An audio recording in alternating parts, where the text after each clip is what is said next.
Good afternoon. Good afternoon. So I'm almost feel pressured to continue. To speak about the Soviet method. It's an issue that I postponed for so long, and I've spoken about it. But I still have much to say. And this is the method that's of all the so-called presumably the hypnotic triggers, which is the main weapon of the Israeli Shabak and probably also the Mossad. And it's such a disgusting thing, and I always try to avoid speaking about it, even though I know it's important, because it's so disgusting, it's so low. It's really just to puke even to think about it. But it's important that these things should be documented, what actually these people are doing.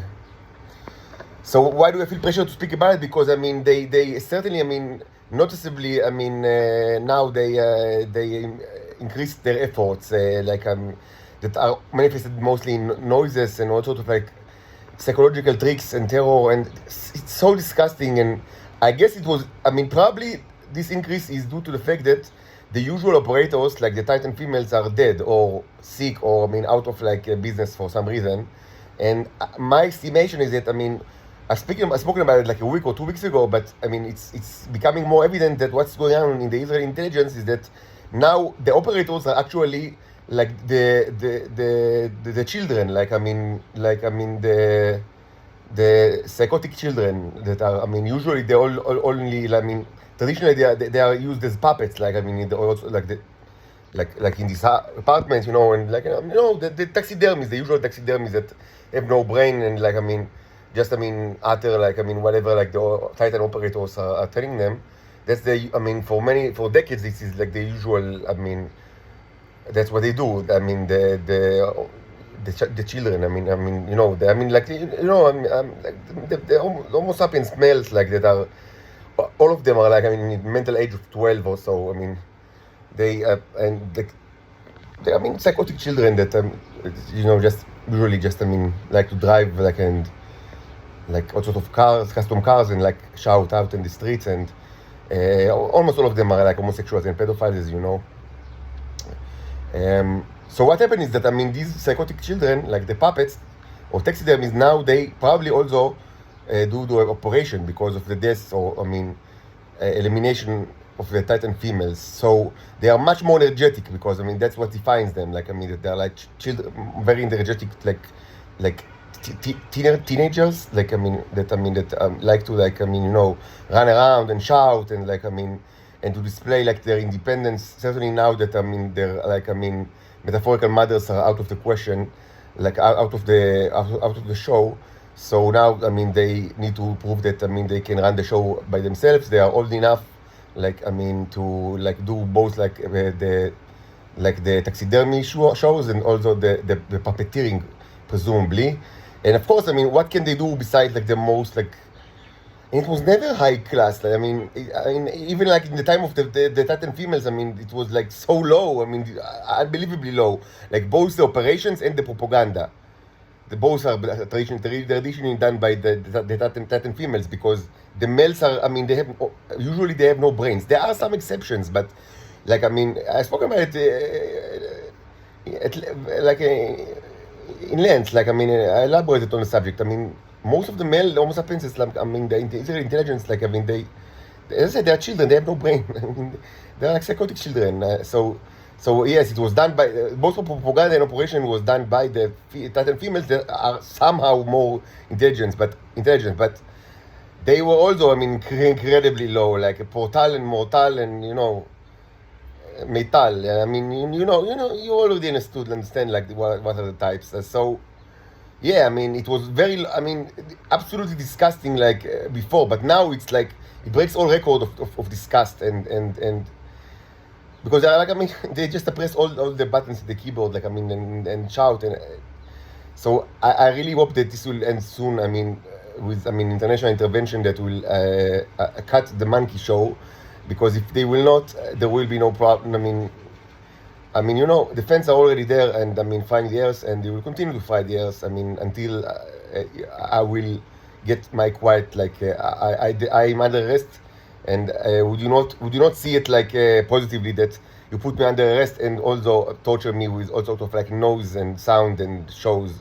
So if you don't cut like the Israeli monkey business or like a disgusting theater show, I mean, just I mean, we will just I mean rotate that like the the scale on the of frying like to like higher like more higher temperature and more like radiation and until I mean like literally every human will be a piece of like a fried potato, or someone will actually decide to slap the Israeli mad dog in its head, because this cannot continue.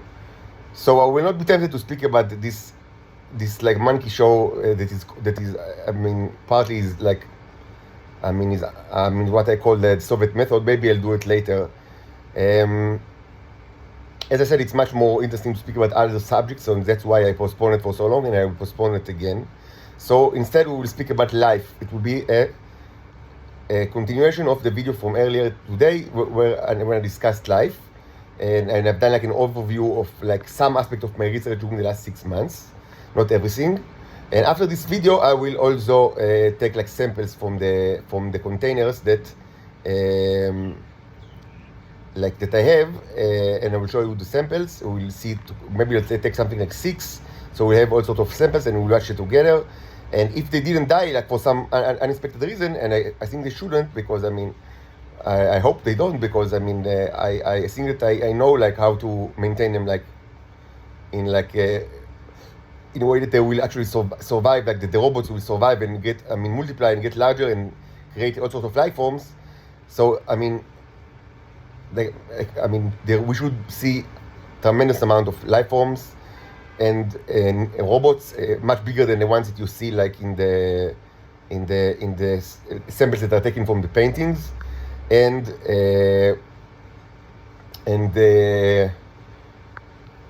I mean we most certainly I mean we will be able to actually see like non-microscopic life forms, either like worms. That this is not a new thing at all. Like I've created like worms and like sea snakes like long ago, like, relatively long ago. Like it was already done in my mother's apartment using electrolysis, and it was a huge subject. I spoke about it a lot. So things like that, or perhaps I don't have a name for that, but I can like microbes that are not microscopic. Synthetic life forms that are certainly, you will find them like, familiar, because their shape greatly resembles like all sorts of like microbes, but are gigantic, like humongous. Maybe it's like a new category is needed for such life forms, like that are like non-microscopic microbes. So we will do it after this video, but let's continue to speak about life.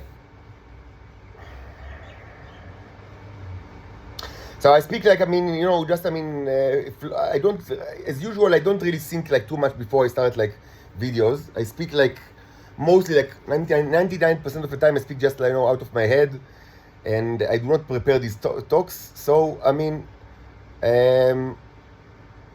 this should be taken like into account. Like it's not like lectures. Like I don't prepare lectures like ahead and like read it like from like papers. I just speak about things that are cooking in my head, or accumulating in my head. So this will be such a subject, and the issue of life, and it will be specifically I will address two issues that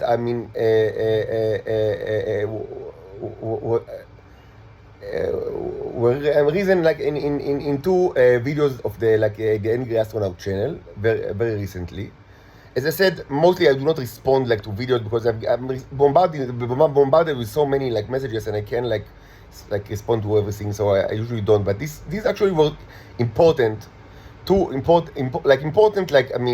issues that and the timing is kind of like it sits well with things that I speak about like right now, like about like the issue of life and the definition of life, and like the I would say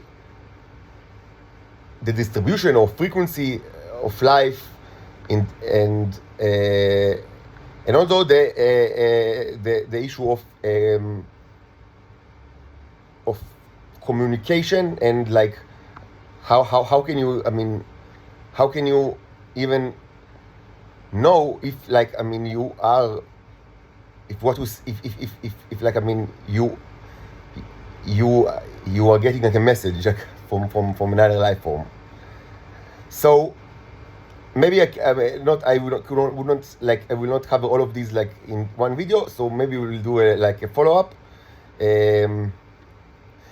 So let's start. So one conjecture that I mean, the angry astronaut, I mean, suggested is quite revolutionary, and like he said that maybe this was like, I mean, the trigger, I mean, the trigger for this discussion, like, I mean, is supposedly new evidence or new understanding of life of that, I mean, makes it more possible or support the conjecture that actually the clouds in Venus contain life forms. This is not new hypothesis. It was actually known for several decades, and it's getting traction like in recent years. And supposedly now there was like another like a new science paper. I mean, I don't know if it's like I don't remember if it's based like on new, supposedly new evidence, or I mean just, I mean, further analysis of existing evidence that, I mean, make like that made it like even like more probable that yes, actually there are like, I mean, the clouds in Venus contain life forms, and I mean, and presumably, I mean, according to the video, lamentably, I mean, NASA like they had like a budget cut, and they decided to cut very, very sharply, like tremendously sharply. They cut the Venus project finance like to like almost nothing. So they will not be able to actually send probe to Venus as they thought that they will, like anytime soon. But maybe like there will be like supposedly like a probe that will be sent by a very simple one that will be sent by like a private organization, like, I mean, headed by some kind of like a millionaire with I mean, you know, one of those like millionaires that are billionaires that, I mean, that are common today, that they like they are fond of the space business, and there are quite a few of those. And of course, I mean, this is like a positive phenomenon, because I mean, someone should like do it. So if NASA does not do it, so I mean, someone should do it. So what, I mean, the angry astronaut, I mean, suggested it that maybe this is, and presumably, I mean, following this new scientific paper, he jumped to supposedly quite like amazing, and maybe even presumably just on the surface level, perhaps even crazy, I mean, insane, like follow-up conjecture that perhaps life can be found all over the solar system, like everywhere, like in Venus, in Mars, perhaps like in all, like, I mean, many moons, and maybe like, I mean, and maybe like I think that he didn't speak about the gas giants.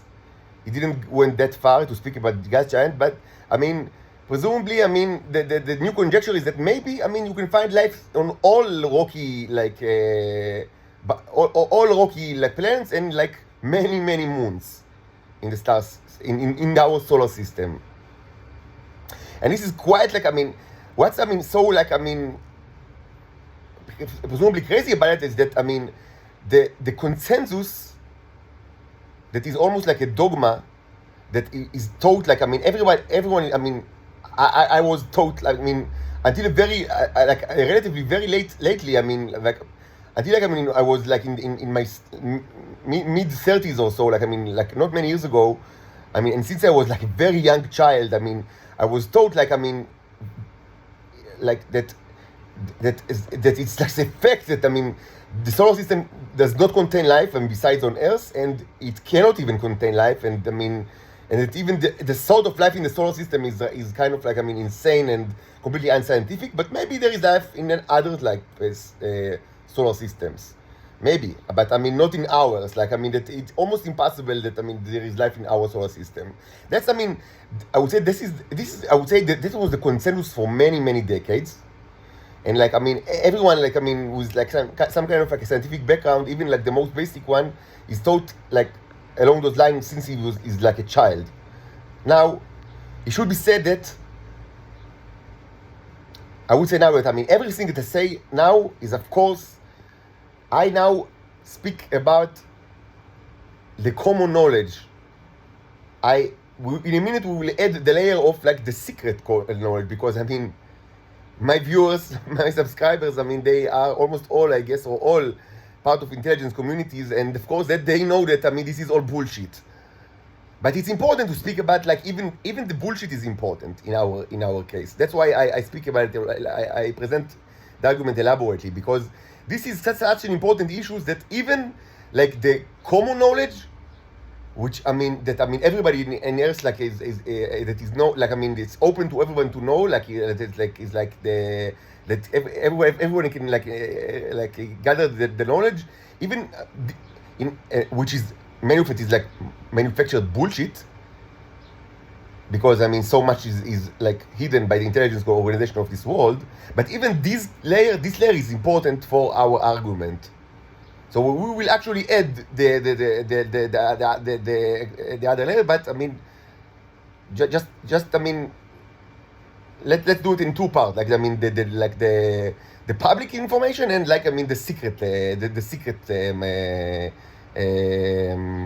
layer, which is also actually it's not it's a secret, but it's a secret that at least some of it is actually shared by millions around, according to my estimation, around the world. It's not like the top secret of the world. Like I would guess that millions around of people in this earth like know for a fact that that the common knowledge like regarding the solar system is bullshit, because it is known by every intelligence community according to my estimation. And like and there are many people that are like in Israel itself, like which is such a small country, even though it's Sparta, like, so it's not a typical one, but there are hundreds of thousands of people that are somehow related to the intelligence and security like systems. And but yeah, it's not this is Sparta, it's not a typical state, and we should be glad that it's not, because it's hell. But certainly there are millions that know that this is bullshit. So but let's speak about the bullshit layer, because it's important. So according to the bullshit, but it should be said that even like in this common knowledge, actually things were changed considerably since I was a child, which is not that long ago. I was born in 1984, but during like the past 2 years, actually there were several cracks in this like consensus, and these cracks were not actually based on. Interestingly, they were not based like strongly on new evidence, but just like different opinions or different like trajectories of science based on already like of many evidence that most of it was actually known. And this is not and this is not surprising, because I'm very fond of philosophy and sociology and history of science, and I accept like Kuhn's like Kuhn's like theory of of paradigms. Of course, with it's like a model. Reality is always more complicated, but the general the general idea is that it should be said that the general idea here is that in science, the change of opinion or change of consensus is not done usually by one breakthrough that of like new like breakthrough and like a kind of like a winning evidence, as many people picture it, supposedly starting the so-called scientific revolution that never really happened. But let's not get into it. But it's not like that. What's happened is there are new. There is theories and with supported evidence, but there is also evidence that that disprove the common theory, or I mean suggest another theory, but mostly it just stays like that. I mean, people just like willingly ignore the dissident like evidence. But many times, I mean, just more and more evidence is gathered, and I mean, and together with the change, like I mean, of fashions and change of like, and sometimes it's done just I mean the change of generations, like I mean that all professors, like I mean, they just retire or die, and new professors, I mean, are like I mean, like, come to power, and sometimes that alone, I mean, creates like the change of like consensus in science.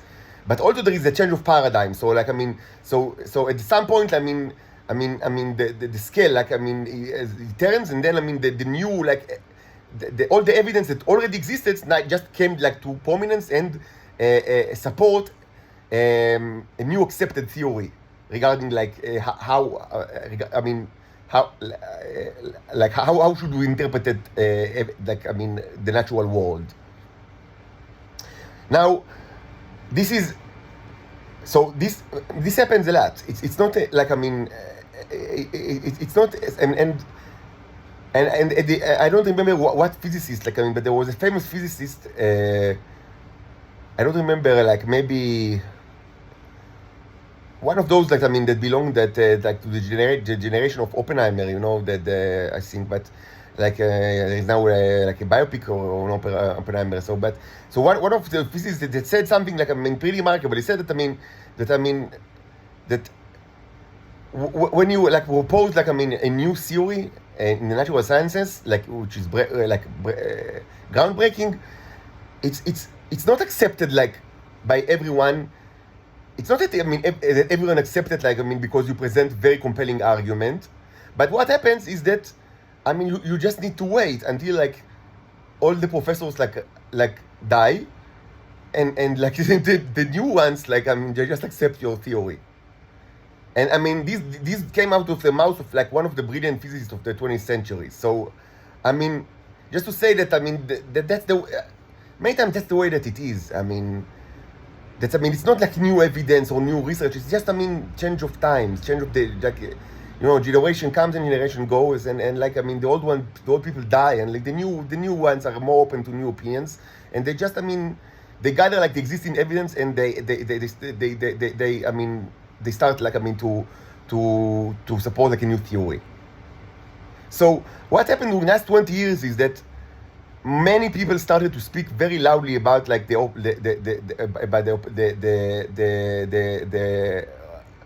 possibility of life on several moons, specifically Europa and Titan. Now this is not new at all. This was I mean this kind of like these theories were I mean presented like both like in like popular science and science fiction for many decades. It's not new. The idea of life in Titan and life in Europa is not new at all. But what happened is just I mean that it's now it became more like mainstream to speak about it, like even like in scientific circles, like without like the fear of being ridiculed, because as I said, in the general scientific community, this is like mostly still the case, but it was changed during the last 20 years.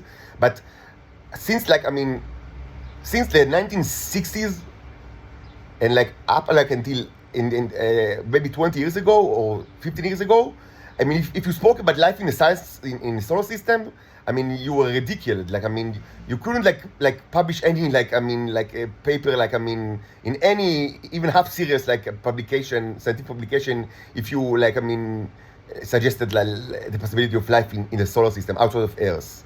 This was like I mean it was like a joke. It's something that I mean belongs to the you know the serials of the science fiction, like the serialized science fiction magazines, not for science. But this was changed during the last 20 years, and not just but and as I said, not because of like tremendously new amount of evidence, only because of like new analysis and like new understanding and new acceptance of evidence that were already there for a long time. So yes, people start to speak about very loudly, like I mean, about life in Titan and life in Europa. Now, and this is all on the like in the and again, everything is reality that is all of this is actually bullshit, because reality is that, I mean, that everything that I've just said is actually based on false model of the universe, and false model of the solar system that is, I mean, perpetrated by the governments of the world. I mean, there are huge conspiracy theories. No, not theories. I mean, conspiracies. And I mean, reality is completely different. But let's keep. I mean, it's important for me to keep to discuss like the common knowledge, and maybe you will soon understand why. Like where I try to get. So, what also happened in the last, like, I mean, during the last couple of years, is the rediscussion of the possibility of life on Mars, which is quite interesting, because Mars is is special, because at least, I mean, at least, like, I mean, according to the declarations of NASA, it's like their main objectives for, it's one of their main objectives for many years now. And yes, they send, like, I mean, very elaborate probes, like, I mean, and robots, and now they have like one with a helicopter actually in Mars, and like so much research is done, and people speak about so much, like, I mean, to send like actually Starship with humans to Mars, and both, like, I mean, private, like, organizations like SpaceX, and also NASA, and maybe other, like, intelligence, like, space agencies. So Mars is kind of like, I mean, is the main objectives of humans since the 1960s, presumably, when it was discovered, presumably, that Venus is out of the question for life. Because up until the 1960s, everybody spoke about Venus. This was like from, like, actually from ancient times, actually. From ancient times, like, up until the 1960s, like, everyone that, like, I mean, thought about, like, the possibility of life in another planet, I mean, Venus was the first, like, I mean, place, like, I mean, the silent planet, like, I mean, I really like the side, like, out of the silent planet, like, I mean, C.S. Lewis, but I'll speak about it, like, in another time. But it's just one example of, like, tremendous amount of, like, literature that was written on this subject, because everybody spoke about Venus all the time. But this was changed during the 1960s. And actually, I mean, and the focus, I mean, besides the moon, I mean, was dramatically changed to Mars.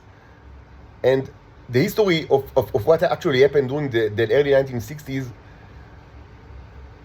with regards to both, like, the Venera probes and also the American probe to Venus, I don't remember its their name, maybe Ranger, I don't remember the name.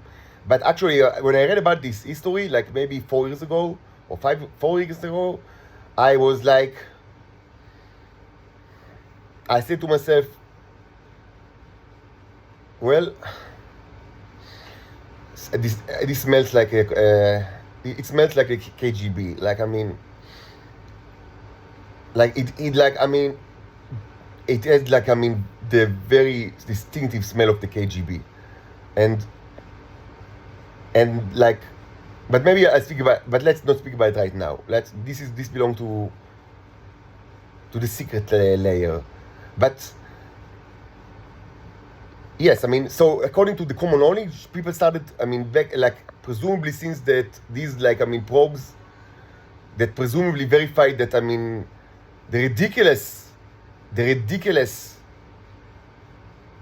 like, the ridiculous, like, I mean,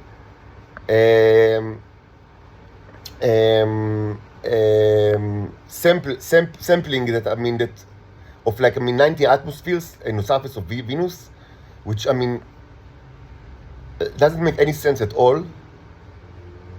Like, it doesn't make any sense. The 90 atmospheres theory, and it's 90, right? That's what they said. 90 atmospheres. Like, the pressure 90 times that of Earth, like, on the surface layer, which doesn't make any sense. And it also doesn't sit well with the earlier probes that of the Venera, the earlier Venera probes, and it all also, I mean, there's so much, like, I mean, okay, but wait, let's continue discuss like the common knowledge. So people started to speak about Mars for, like, I mean, but I mean, but I mean, usually they didn't speak about life on Mars, but on the, like, maybe like people, the humans will actually get there, because this was also, I mean, out of the question since like the long ago. I mean, Mars is simpler, presumably because you can actually watch Mars because there is no outer layer of clouds. I mean, in the 19th century, I mean, famously people also, I mean, thought maybe there are, like, I mean, tunnels in Mars and, like, maybe, you know, all sort of stuff. But this was falsified very quickly in the 20th century. So people speak about Mars, and in the 1970s, actually, very, like, I mean, advanced probes were sent to Mars, like, not only probes, but actually like landers, like, I mean, it was called the Viking, if I remember correctly. It actually, like, probed the ground. Now, regarding Mars,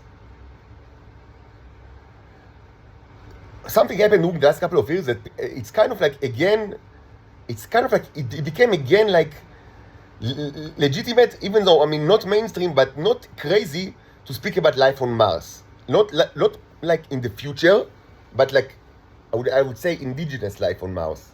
Even though the term indigenous is very complicated, and I mean,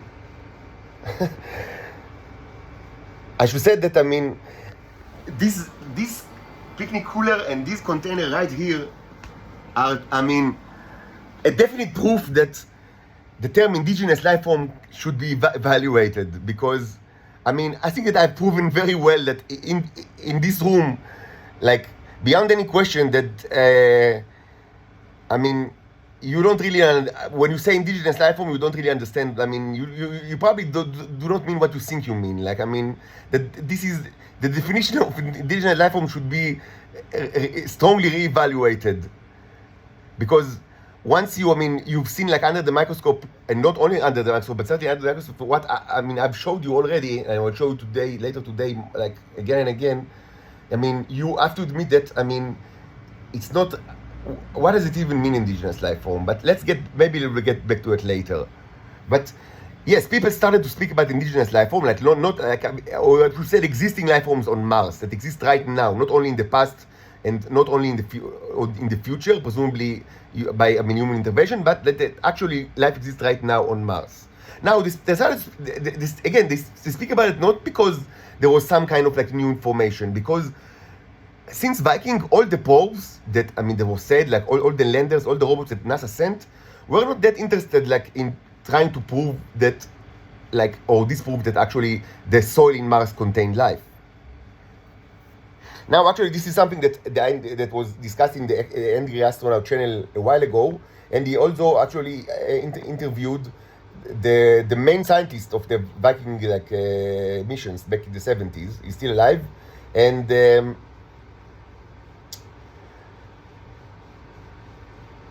this guy actually thinks that, I mean, he's not the only one, but I mean, he was, I mean, at least, I mean, during the 70s, he was like a major NASA scientist, and he came to the conclusion that the Viking probes actually proved that life existed, or, I mean, life existed and probably still exists in the soil of Mars.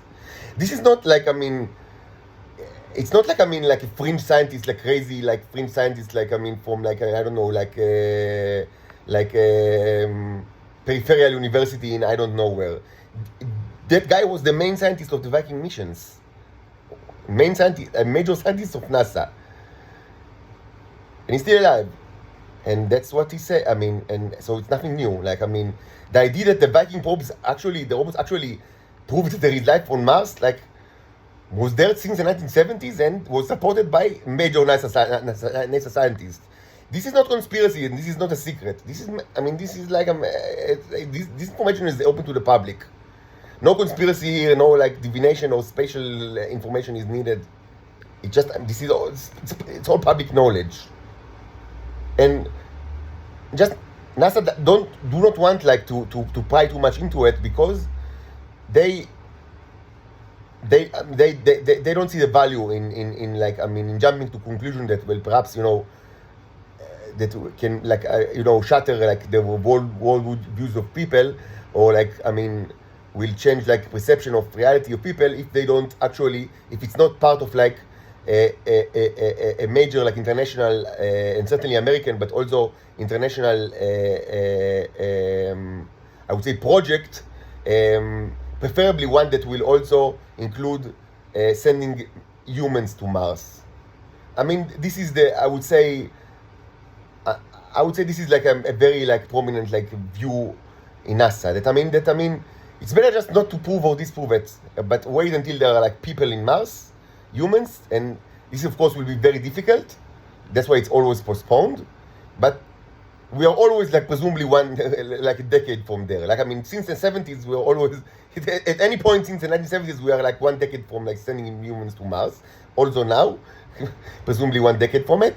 But I mean, yeah, I mean, so maybe when there will be humans in it in Mars, I mean, it will be presumably part of like I mean, kind of like I mean a huge like international project, and they will also disprove or prove the life on Mars. Of course, this is not rational at all. This is a political like view, not a not like a scientific and rational view. But of course, I mean they are big body. I mean, of course, they will be affected by politics, because if there is life on Mars, this I mean should greatly like dictate the parameters of any future mission, especially human missions. Like if you want to send like biological like pieces of shit, like, or in other words, Homo sapiens to Mars, it's better to know in advance if there is life or not. I mean, because, I mean, you are. I mean, should it be? I mean, should it even be said that? I mean, that it's incredibly dangerous both for the humans and for the existing life form in Mars. That I mean, to send like pieces of like I mean biological pieces of shit like you to a new planet. I mean, presumably, I mean, it should better. I mean, it's better to send robots because. But I mean, this is insane, but it's political. But what I try to say, I mean, what I try to, I mean, to show you in all these discussions is that my purpose is to show you that actually the possible existence of current life on Mars, and certainly of past life in Mars, is greatly supported, if not proven, by common by scientific probes and robots that the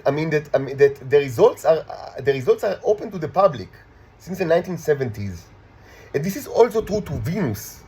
Like the idea that there is life in the clouds of Venus is not new, and it's open to the public. So yes, it was not proven both like for Mars and for Venus, and I would suggest, and it's not my own theory, many people say that, I mean, the fact that it's not proven is not that because you cannot prove it, but because, like, people did not want to prove it. And this is true both for, like, in the case of Mars for the United States, and in the case of Venus for the USSR that, like, took it as like a major, it was like the Russian planet for 20 years, the years of the Venera project. Of course, in reality, I mean, we don't really know what happened in the Venera project, because for certain it was like, as I said, right from the beginning, it was like, I mean, covered like with like tons of layer of like manufactured KGB like propaganda, and we don't know reality. It's extremely interesting, but it's not open to the public. For certain, I mean, I would say that even without the conjecture like of the Titans, the origin of the Titans in Venus, like since like 4 years ago or 3 years ago at least, my main assumption is that the origin of the Titans, like the foreigners in Earth, is Venus. But as I said many times, I am not 100% certain. Maybe not. Maybe they came from another place. I don't have new information, since like all the information that I already outlined like 3 years ago in like a blog post where I wrote about like all sort of like stuff. And I suggested that, I mean, there is a high probability that like the origin of the Titan is from Venus, and that they came and through like, I mean, a wormhole, a gate, and that Uh, that this is known for like many years. Like I mean, this is not a new issue at all. Like at all. I mean, it's something that is part of like I mean human affairs for a long time now. But I don't have new information. I've never been there. I've never crossed any gate, and I never even seen a gate in my life. I was born in Earth, and I am like more Earth, more. I am more Terran than all of you. Like I mean, and I was reincarnated in Earth, and I lived here at like I had like I lived in Earth in the past. Like I belong to this planet more than any of you, and I do not belong to Venus at all. Like I have nothing to do with Venus. Like this is this is something. I mean, no matter how much I said it, I mean people just they refuse to accept it. I am not a Venusian at all. Nothing about me is Venusian. It's just a mistake. It's just a mistake, and it's like it's a mistake that I mean it continues because like the Israelis do not care about reality. They only care about like I mean they only want to make you a slave and to make you prey, to hunt you like an animal. They don't care about reality. But anyone with like I mean with like that cares about reality and like want to open their eyes could have known long ago that first I am not Venusian. Or more, I mean, I would say I'm not a Titan, okay? I did not come from the same planet that the other like foreigners came from, which presumably is Venus. Even though, as I said, I don't have a proof for that. I've never been there. I've never like conducted experiment in the place. I don't know. Maybe it's not Venus, but I would. My guess is that it's Venus. But I mean, there are so many ways for you to know that I did not came from Venus and that I'm not Homo sapiens. This is clear by simple like observation that I mean that even I myself, without any like background in biological sciences, could have. I mean, I have shown you so I mean long ago. So, but again, we pry into the realms of like the secret knowledge. But I want to again get back to the general like to the layer of the general knowledge, the general scientific knowledge, because it's important. And just in a minute, I'll explain why, if it's not already understood. So, I should just say that even if the Titans are not from Venus, like they're from another planet or moon or I don't know where, even then I would say that almost certainly the Venera project was heavily, I mean, shrouded with like KGB propaganda. And this is like, there are many, like, I mean, there is so much evidence for that. Like, I mean, it smells like the KGB. Like the history of the Venera project, like the formal history smells like the KGB. So even if it's not like the origin of the Titans, it's, I mean, there were tons of lies, like I mean, regarding like the Venera project. Like it was 20 years of lies of the Soviet Union, which is not that surprising because I mean, the USSR was never known for like as a place that I mean that people like speak the truth. Like I mean, not like I mean, certainly not in the government. Like I mean, so I mean. I actually would have been surprising to if it wasn't like I mean comprised I mean with like so many lies, because that was the way that it was. Like I mean that was life in the Soviet Union. I mean it was like in many as I said many times, in many ways it's like Israel. Like I mean if somebody is telling the truth, I mean as George Orwell say, like telling the truth, sometimes telling the truth is like a subversive act. So this is the truth both for Israel and for the Soviet Union. Like I mean, telling the truth is kind of like I mean a subversive action. Like I mean like antisocial like behavior. Like I mean, the social behavior is to lie, like as a default. This is true for Israel and for the Soviet Union. So yes. Why should it not be the case for the Venera project, even if the Titans did not come from Venus? But they probably did. But let's get back to the general. I want to like I mean to get to the point of like the general information. So, according to the general knowledge of humans, I mean outside of any conspiracy, knowledge. I mean knowledge that you can find in science books. Like I mean and as I said, I mean. it was not always presented in the same way during the last decades, and there was change in how it was presented, even like during my lifetime, like, and especially during the last 20 years. But this was, I mean, because of like, I mean, different social attitudes and like, and I would say changes of like of preference and fashion, but not because of like, not like not, at least not to a great extent, due to like new information or new experiments, because the change was actually of like how do we think about life in the solar system was that we see in the last 20 years is I mean, the facts are, I mean, most of the facts that, I mean, that support this change are known since long ago. They are not new. So this is like, so I would say that according to like hard scientific facts that are known, open to the public, and even like general theories that are now more accepted than ever before, at least in the 20th century, since like the beginning of the 20th century, it is now accepted by everyone, or almost everyone, that first, I mean, that there is a huge probability, a tremendous like probability, that actually Mars contained life in the past, and it's extremely, I mean, it's completely not out of the question that it contains life right now. This is even the stand of NASA. Like, I mean, that's like the most skeptic, like, of all.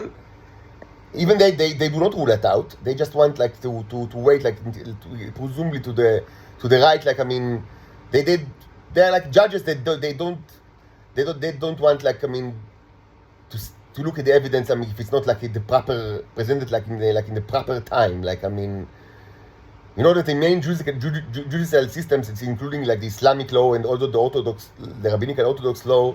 I mean, you cannot, like, I mean, present any like evidence to the court. Like, I mean, some evidence you're just not allowed to present. Like, I mean, I mean, there are all sorts of reasons. I mean, why you should. I mean, some evidence. I mean, it's out of the question to even present it. I mean, unless there is like a very compelling reason. I mean, like, unless you need to, like, I mean, to be like in very specific situations, so you can even like present the evidence. And even in like in secular, like, even in secular judicial system, like the one in Israel, and I'm sure that it's like that everywhere. Like, I mean you need like to ask permission from the court before you actually present evidence. Like, I mean, and the other side can actually object to it. Like, so I mean, so it's like that. I mean, with NASA, I mean, they want, like, I mean, that the evidence will be presented like I mean, in like judges, like in kind of like a formal judiciary system. They don't want to discuss any evidence like in any given time. Like I mean, they want to wait like for a given specific time, like in the process, like which can take like decades. Like, I mean, until they openly discuss like certain evidence, and until then, I mean, they do not deny that the evidence exists, but they don't want. I mean, it's like it's not allowed to speak about at that time, like in the judicial process. It's not allowed to present this evidence to the court. But they do not rule out at all the possibility of life on Mars. And according to a major former NASA scientist and the key figure in the Viking project, life exists on Mars right now. I mean, according to evidence. So we should say that let's not forget Venus. And according to, I mean, the open knowledge on the matter, like and this, it's quite wild. Like, I mean, it's not a new thing. I mean, people speak about it like now, like, I mean, this video of the ending astronaut. But it's just, I mean, it's more a matter of fashion than actually like new, like, conclusive evidence. Because, I mean, the supporting evidence was known long ago, presumably. I mean, of course, in the Venus case, we need, I mean, there is the conspiracy layer. But again, even if we don't speak about conspiracy, just like about the open knowledge to the public, it was like, it's decades that, I mean, that I mean, the science establishment cannot and do not, and mostly do not rule out the possibility of life in Venus. And again, like, they presumably, I mean, of course, in this case, it's different from Mars because, I mean, we cannot, like, I mean, forget about the conspiracy, which is so important. But, I mean, presumably, it's always like, I mean, there is, like, I mean, they no one really wants, like, to investigate the Venus the clouds of Venus, even though they are incredibly interesting, according to like the public knowledge. I mean, they are incredibly interesting. I mean, according to the public knowledge, like, I mean, that, I mean, certainly comprised, like, of bullshit, like the 90 atmospheres, that is certainly not true. But even according to this theory, the clouds, I mean, do not, like, the conditions in the clouds is not of 90 atmospheres, but like 1 atmospheres. I mean, like, just like Earth, and same gravity of Earth. So these are, like, I mean, supposedly this is, like, incredibly similar to Earth, like, I mean, and supposedly, I mean, this in itself, like, even without, like, further evidence, I mean, could have hinted us that, I mean, these clouds are, I mean, it's a great place to search for life. And the fact that people don't do it, I mean, the real fact is that probably because they know that it's all a lie. But, I mean, presumably, like, if we want to, like, I mean, to, like, limit our discussion, like, just to general knowledge, presumably, they do not want to investigate it because, again, it's not, like, the right time to, like, in the judicial process of, like, of determining of are humans, I mean, is there the only place where that is known to contain life? It's, like, not the correct time. So they just postponed it for later and later. And from time to time, I mean, the Russian agencies, space agencies, they from time to time they recall that, I mean, in the past it was like a Russian planet. So they say, hey, what about the Russian planet? Let's get back to that. Let's get back there because there are, like, a ton of things that can be inspected, but they do not really never do it because they are always, like, out of budget, presumably. And, like, I mean, and now there is, like, the issue of the new, like, the relatively new, like, phenomenon of the private billionaires that, I mean, that, and also from time to time, like, they speak about, like, some, like, several of them say, hey, let's send probes to Venus to inspect the clouds.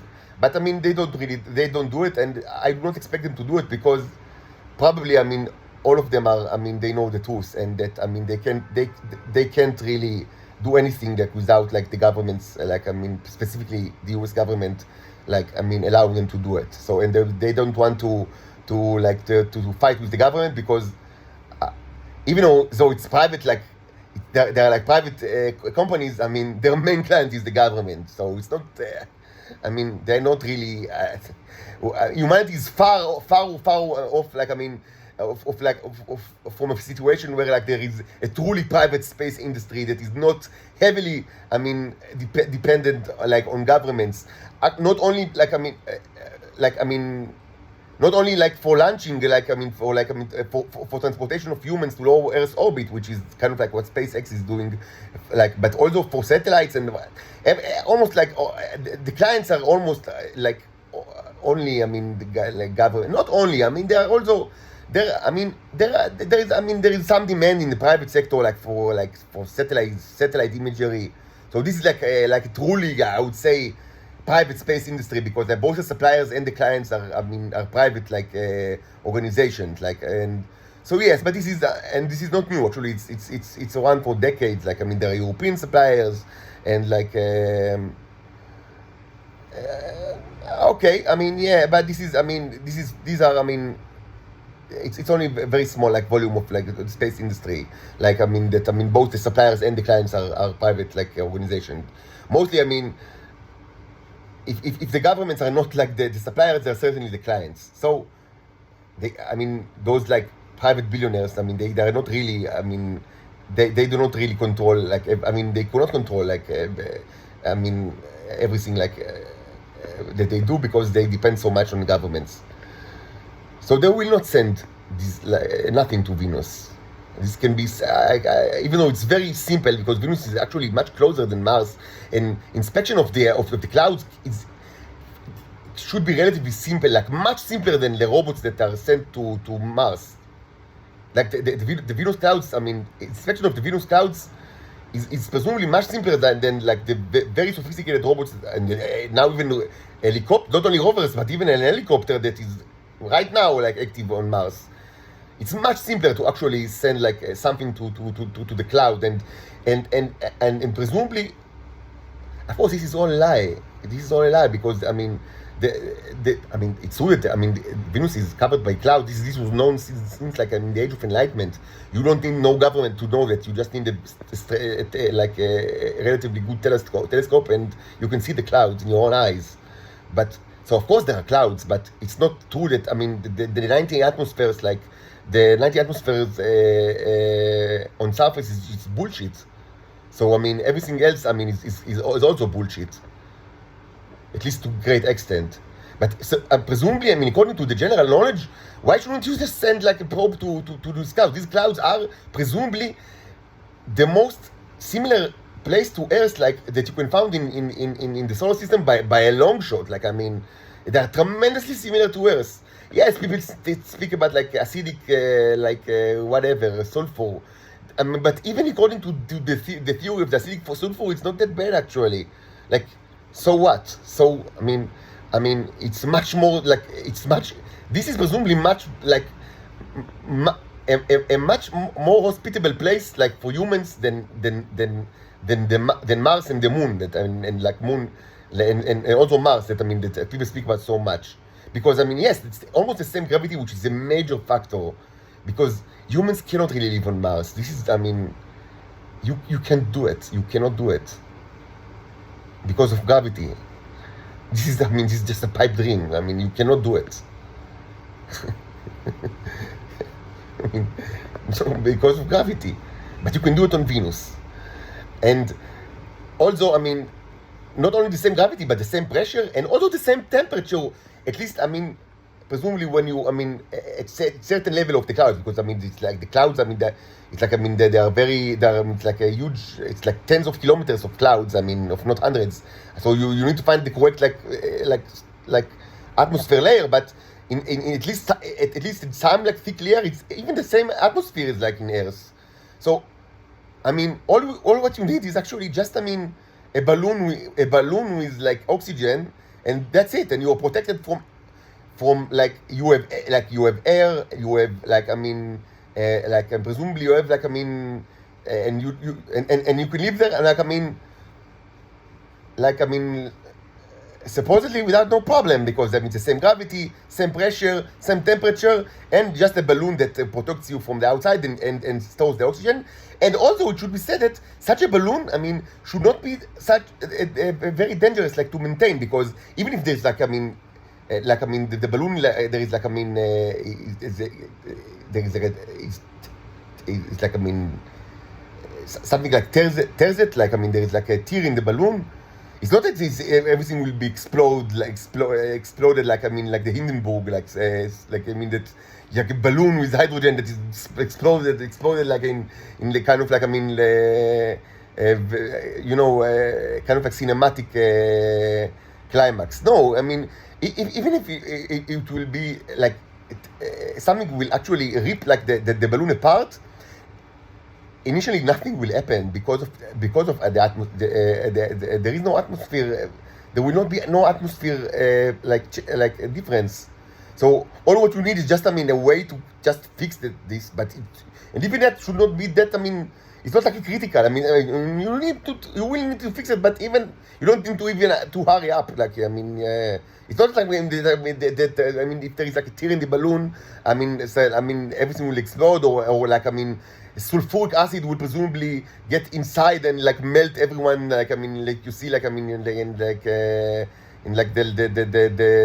Last Crusade, like Indiana Jones in the Last Crusade. That is like, or I don't know, or no, in the Raiders of the Ark. The Ark is open and it's like say there is like all like becoming like a monster, or in Total Recall with Arnold Schwarzenegger, that they are exposed to the Martian atmosphere and they are all explode. Like presumably nothing will happen. So why not check?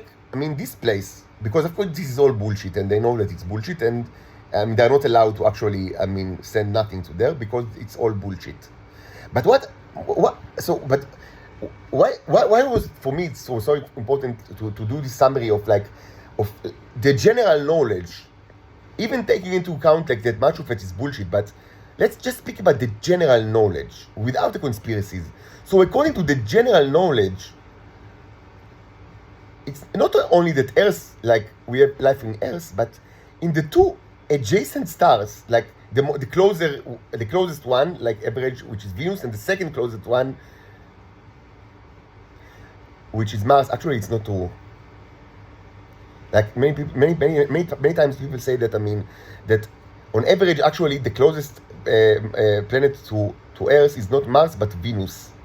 But in reality, this is actually not true, because on average, the closest planet to Earth is actually Mercury. And it's kind of like not intuitive, but this is also true to any other planet.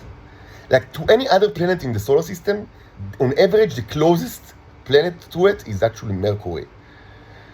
This is a little bit like, I mean, it sounds like, I mean, what the fuck? But this is true. And because, I mean, because of the, I mean, because the way that, I mean, planetary, like planetary orbits, like, that's how planetary orbits work. And Mercury is very quick. So it's always, and it's very close to the sun. So, I mean, so on average, like the distance between any planet to Mercury is very similar to the distance of the planet from the sun.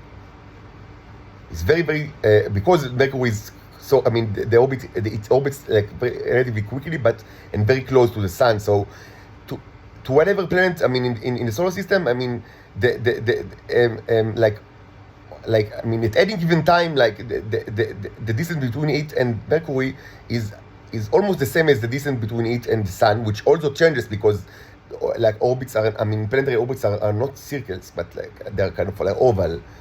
But I mean, the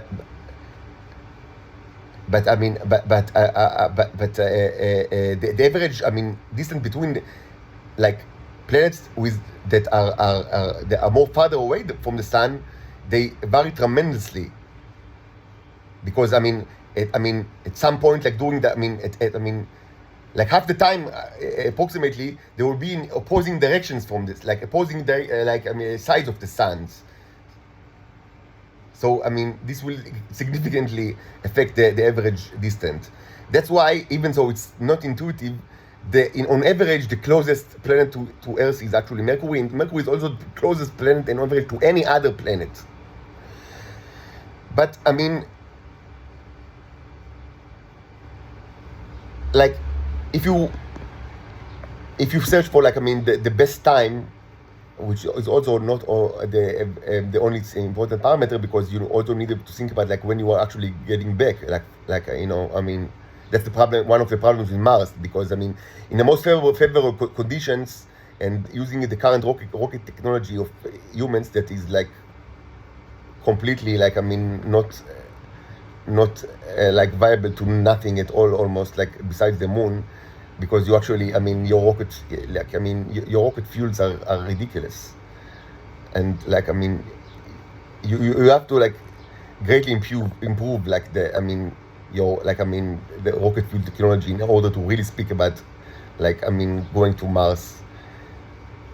So I mean, with humans, of course, I mean, you can send probes, but I mean, if you want to get back, I mean, the issue is much more difficult, because even in the most favorable conditions, okay, so I mean, it will be maybe nine months, or maybe let's say 6 months if you improve like technology tremendously. But I mean, what do you do next? I mean, so you are there for like a month or 2 or 3, but then you need to get back. But now it will not be the favorable condition, so the actual mission will probably take like 2 years or so, and I mean, by then, I mean, they're dead. Like, I mean, they're dead. So, where was I? I mean, so yes, Venus, like, I mean, in the most favorable condition, Venus, like, is the closest, like, I mean, place, like, to in the best, like, conditions. and to launch like humans to Venus. Not only humans, also probes. Like it only takes like 3 months for a probe to get there. Even like with the simple technology that even the Soviets already had, like decades ago. So in these two very close, like extremely close planets to Earth, Mars and Venus, according to the general knowledge, there is like a huge probability that life existed in the past and a huge probability that they exist now. And these are the two that are most like, that are adjacent to Earth. So, what is like the natural conclusion? I would say, first, of course, life is abundant on the universe. It's ridiculous to think that that life only exists on Earth. If you have so much evidence that they exist on the two rocks that are closest to Earth, so and only then there, like I mean, why? I mean, it doesn't make any sense. I mean, according to the evidence that is like in the public knowledge, I mean, surely, I mean, there is like a ton of life in the universe. Probably in this, but so I mean, let's say, that you think of life like as something that should be made out of like carbon with like very specific parameters that are required like in order for it to evolve. But even like taking this manifestly wrong assumption, and they were proven to be wrong so many times by the creatures in these containers and by the creatures that you see right here, this, and by the creatures that you see in these paintings and in the many paintings that are inside this closet, there are millions and millions, maybe billions of proofs that that this is completely wrong, and that life do not depend on the specific carbon parameters that are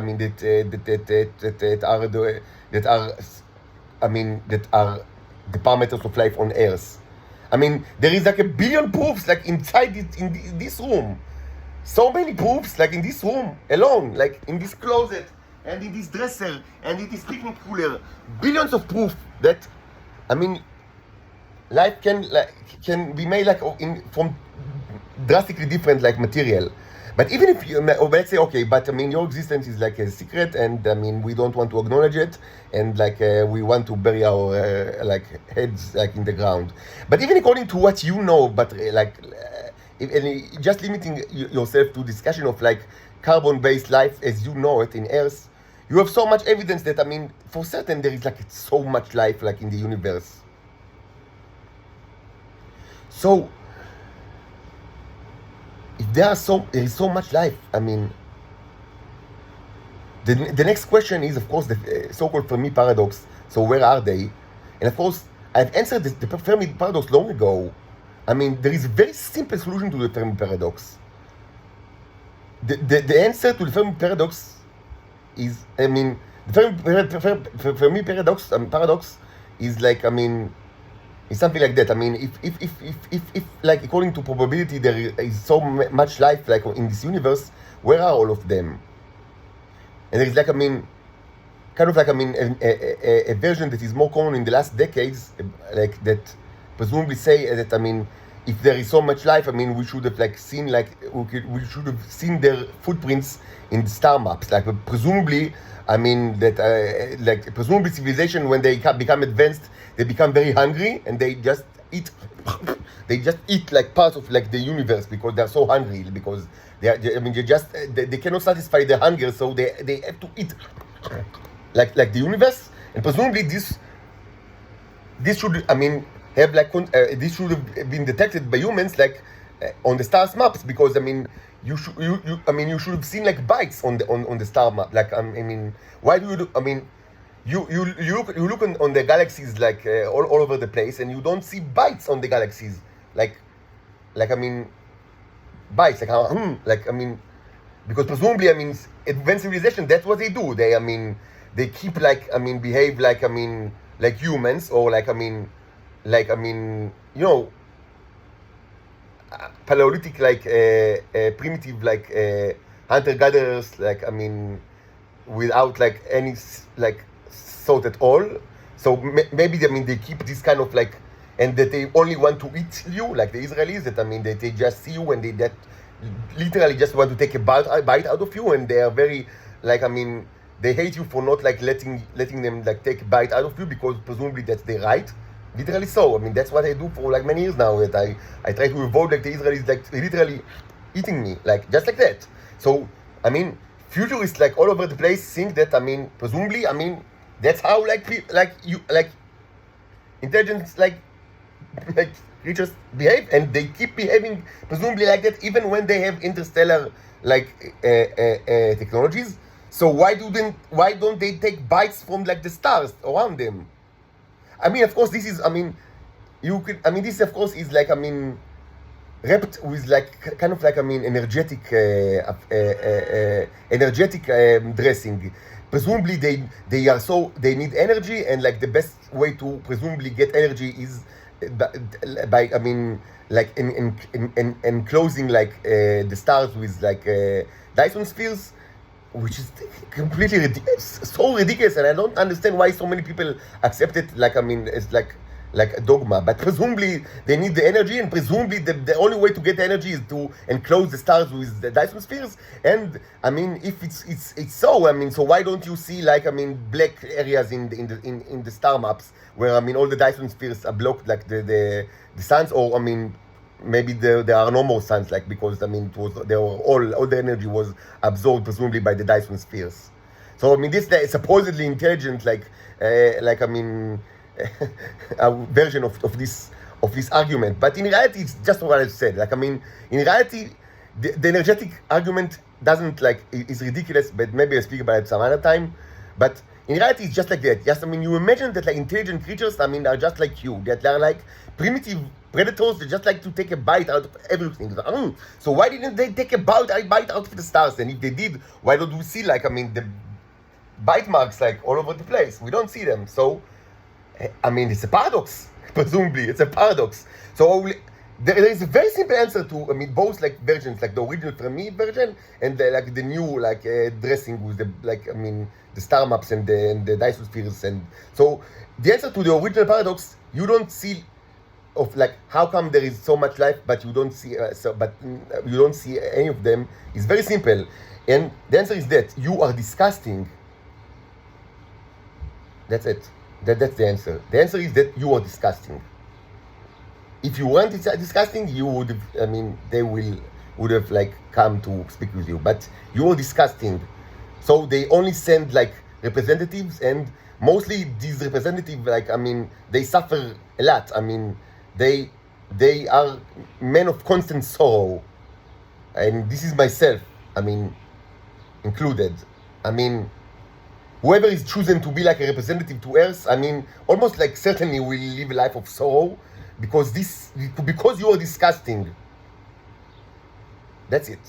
Now for the second question with the stars, this is ridiculous. I mean no, it's not what they do. Like advanced civilization do not take bites out of like the star map. They are not hungry predators, and I will elaborate on this in another time. But it's just ridiculous. I mean the answer to this question is that I mean the question is ridiculous. The question is stupid and ridiculous, and just I mean they are not hungry predators. They are advanced civilizations. You know, I should also mention one thing I will say on the matter is that even if it were true that I mean the best that I mean they are so that advanced civilizations are so energy hungry, and it's not necessarily the case at all, but even if it were true, and even if it was true that I mean the only way to do it is like to harvest energy from the stars directly, the Dyson sphere direction is probably not the way to go. It's much more probable to actually directly live inside the stars. But we'll speak about it some other time. This is not ridiculous as it might sound. It's actually makes much more sense than in wrapping the stars with Dyson spheres, is to live inside the stars. If you are so energy hungry, you are presumably so advanced, there are ways to live inside the stars, or to live in great proximity to the stars. Not all of them are so hot, and it's, I mean, there are all sorts of like celestial bodies, and I mean there are many types of celestial bodies, and it's not ridiculous as it might sound, especially when you take into account that such civilizations are most probably not made out of like, they are not like living like bags of like fleas and like microbes and carbon like you, and probably they upgraded themselves like to more durable material, and like, so they have better options than like building these ridiculous like structures around the stars.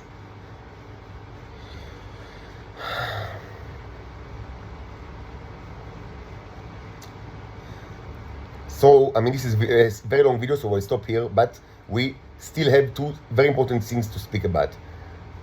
First, what are the immediate implications of, I mean, of the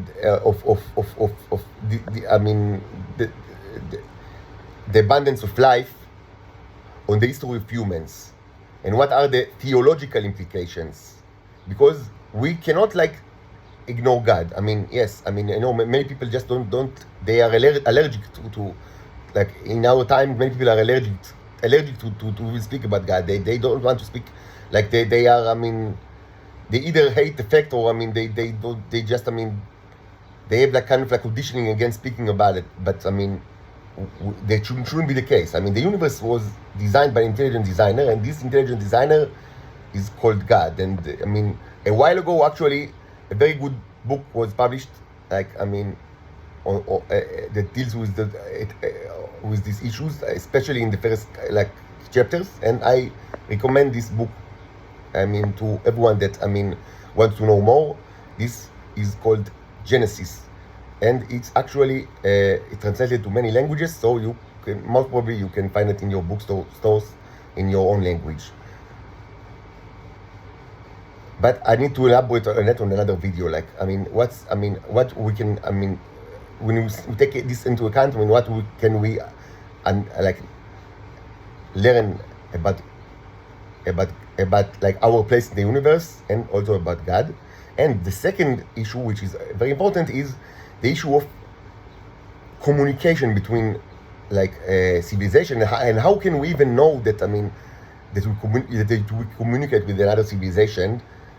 Then this was also something that was presented, like, I mean, in like a video of like in the Angry Astronaut. Like, presumably there is like kind of like, I mean, like a new research like on like a relatively new meteorite impact by a scientist, like, I think his name is like Avi Loeb or something like that. I mean, and presumably, I mean, maybe you can deduce that these are not really meteorites, but like some kind of like, I mean, interplanetary probes. I mean, but I mean, so how can you even know that? I mean, so with this arises the question of communication. And actually, I've written about it like several years ago, but I don't know if anyone actually read it. Like, I mean, I published something and like, I mean, with the issue of like the issue of first contact, and like and its implication. But I don't know if anyone actually read it. So I will, in a separate video, I will discuss this issue, and I will actually present like the same argument that I was presented 7 years ago in this written blog post regarding first contact. This, of course, this issue is very relevant to my own existence, because I am a vehicle for communication with another civilization. And what I do is, I mean, is very, very tragic and very disgusting, I mean, example of first contact, because humans are disgusting, but nevertheless, it's a first contact. So we should discuss that, of like, how can these things happen, and I mean, what can we, even theoretically, like, what kind of like conjectures we can say, I mean, we can formulate regarding the possibility of first contact, and how can they even happen, and what can you expect from such from such like events of first contact, even without, I mean, just from theoretical point of view, I mean, without like speaking about me specifically, and I mean, let's say you don't know nothing about me, because I mean in this blog post I say nothing about myself at all, like in this not explicitly so. What I did is like, I mean, analyze the situation from theoretical point of view, and also borrow from all sorts of like important science fiction novels that deal with the subject, and that I think that are incredibly important to like, in order to try to understand what can we expect from first contact. Specifically, the novels that I discussed is Childhood Ends by Arthur C. Clarke, and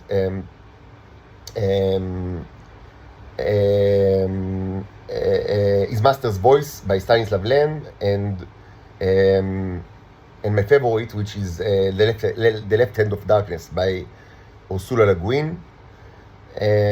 So I will hold another video where I will reiterate what I wrote about those issues, and like try to formulate kind of like a theory, a general theory with regards to the possibility of first contact, and how can we actually expect such thing to happen even before we have any kind of like any empirical evidence. Just according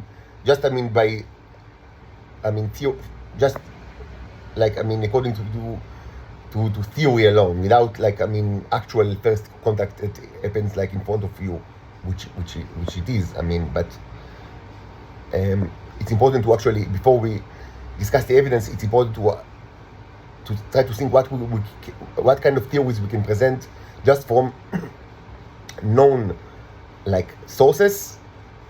As I said, public sources, even though most of you know that this is bullshit, because most of you, as I said, are part of intelligence agencies that know about the conspiracy of the Titans.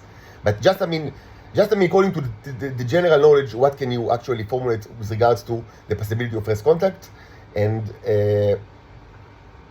how this relates to all sorts of like both science fiction novels, and also, of course, to very important, I would say, theological